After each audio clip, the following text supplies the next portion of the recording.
Burundi, a small, densely populated nation in East Africa, finds itself caught in a relentless grip of poverty. It stands as the seventh poorest country globally, a stark statistic reflecting the daily struggles of its people. The weight of this economic hardship is palpable. Most Burundians grapple with severe poverty, their lives overshadowed by the constant threat of hunger and deprivation. The nation's economic woes are deeply rooted. Inflation runs rampant, eroding the value of their meager incomes. Fuel shortages are commonplace, crippling transportation and driving up the cost of essential goods. Financial mismanagement casts a long shadow, hindering economic growth and exacerbating the plight of the poor. The World Bank estimates that over 70% of Burundians live below the poverty line, a stark reminder of the immense challenges they face. Families struggle to provide for their children, with many going to bed hungry each night. The lack of basic necessities, from food and clean water to healthcare and education, perpetuates a cycle of poverty that is difficult to break.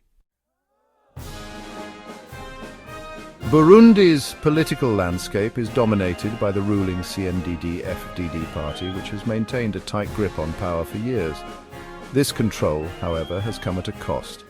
The government has been accused of resorting to authoritarian tactics, stifling dissent and curtailing fundamental freedoms. Opposition parties and independent voices operate in a climate of fear, constantly under threat of intimidation, harassment, and even violence. Upcoming elections in 2025 and 2027 have further heightened tensions. The opposition, already weakened and marginalized, faces an uphill battle against a ruling party determined to retain its hold on power. International observers have expressed concerns about the fairness and transparency of these elections, fearing that they may further erode democratic norms. Human rights organizations have documented numerous cases of extrajudicial killings, enforced disappearances and torture, often targeting those perceived as critical of the government. The Imbonerakure, the ruling party's youth wing, has been implicated in many of these abuses, acting with impunity and further fueling a climate of fear. This systematic repression has created a chilling effect on Burundian society, silencing dissent and discouraging citizens from exercising their basic rights. Burundi's healthcare system, grappling with chronic underfunding and a shortage of qualified personnel, struggles to meet the needs of its population. Hospitals and clinics are often ill-equipped and overcrowded, lacking essential medicines and supplies. Rural areas, in particular, suffer from limited access to healthcare, forcing many to travel long distances or forego treatment altogether.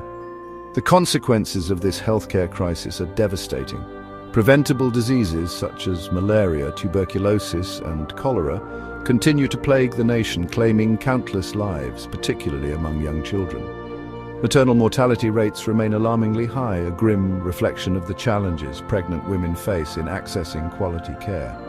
Similarly, the education system in Burundi faces formidable challenges.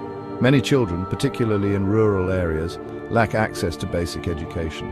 Schools are often overcrowded and understaffed, with limited resources and inadequate facilities. The quality of education suffers as a result, leaving many children ill-equipped for the future. The international community has expressed deep concern over the human rights situation in Burundi, urging the government to address the culture of impunity and ensure accountability for abuses.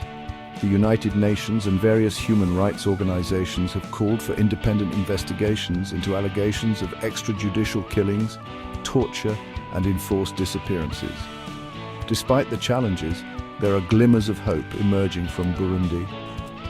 Civil society organizations, though operating in a restrictive environment, continue to advocate for human rights, democracy, and good governance.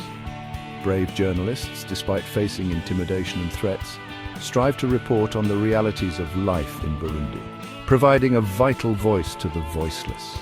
The resilience of the Burundian people, their unwavering spirit in the face of adversity, offers a beacon of hope.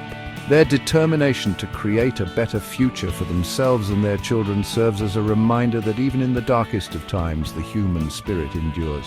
The international community must stand in solidarity with the people of Burundi, providing humanitarian assistance, supporting civil society and pressing for an end to human rights abuses. Only then can Burundi begin to heal its wounds and embark on a path toward a brighter future where peace, justice and prosperity prevail.